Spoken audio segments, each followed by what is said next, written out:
So Dave, when we're talking about digital marketing, obviously the one piece of real estate that I think everybody owns these days is a website. What are the things businesses need to think about when they're starting to look at their website and how effective it is? Well, I always start with the analytics, and I think it's going deeper into the analytics than just looking at those curves of visits and number of page views through time. You have to look at the paths through the website and make sure that you're getting people deep enough into the website to learn about your products and services. So two practical techniques I'd recommend there in Google Analytics: forward and reverse path analysis. So forward path is, say, looking at your home page or other entry or landing pages and seeing what messages and what customer journeys are pulling people through, and make sure you have primary journeys. So rather than giving too much choice, you limit choice and direct people to where's going to help them and help you as a business. So that's the forward path. Now, with the reverse path is if you took an outcome page such as signing up for a webinar or downloading a brochure, you see which pages on the site are actually contributing to that, because you might find, for example, you've got some pages with a high level of traffic but they're not linking through to your outcome page, and you can think then of how you can tweak the page template to improve that.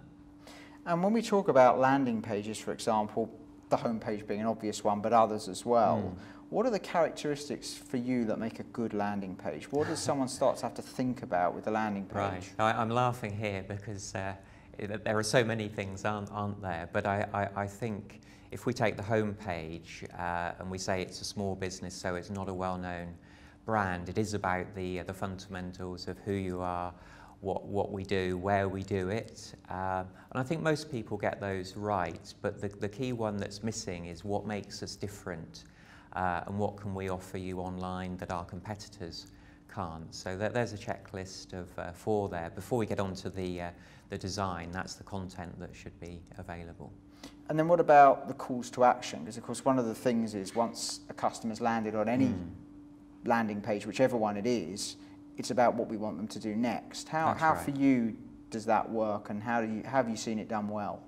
Yeah, well, I think with a tailored landing page where you're perhaps driving AdWords traffic, it's got to be super simple with a single call to action to take people onto the next stage, as you say. With the home page or category pages, you do need to give a bit more choice, but not too much. I mean, one practical thing you often see that gets me is people still use these carousels. They've gone out of fashion a bit with the development of mobile sites, but you know, these sliders where there's a series of 4 or 5 images, and it's perhaps quick for the agency to create, and you know, the marketers like the bright images, but really you're giving too much choice there and you could be missing key messages. So one thing I'd recommend there is carousels aren't 100% bad. If you look at, say, the HSBC UK site, you'll see they've got key panels or tabs which actually just give 4 main choices or 4 main messages. So that's a technique you can apply there. And so a lot of this really comes down to clarity, which I think you see a lot of businesses, they just want to tell everything in one go, so they throw it all on and it doesn't really work. How do people start to prioritise, do you think? Because that's one of the issues, isn't it? Oh yeah, and I think perhaps the bigger the company is, the worse the problem. And you get the problem of the hippo as well. Do you know that one? The highest paid person's opinion. Yeah. And they'll say it needs to be done this way. But of course they've got their own views and they probably don't represent the customer. So what's really important to help prioritise is to have a process which is often known as conversion rate optimisation. It's not just about conversion rates, it's really about the whole value from the website, and it's about designing a process that you're reviewing all of the customer journeys and all the touch points in a structured way.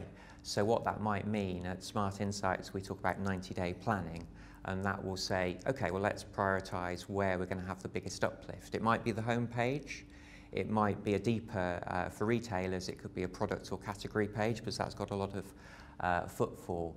And then really in each 90-day period, you should be setting hypotheses of, what if we change this call to action? What if we change the messaging or the right sidebar? What impact is that going to have? So to run a batch of tests and do it in a structured way. And some big businesses now, it's amazing the resource and scale they're doing this. In the UK, we've got Shop Direct, and they were actually running 50 tests a month. I saw a presentation by their CMO, and they worked so well that he's then said, we're going to scale this up to 150 tests per month. The interesting thing was not only the scale of it, but how they couldn't actually second guess the customer behaviour. So you actually get a third that give you a significant uplift, a third that made no difference really, but then a third that you're actually doing worse.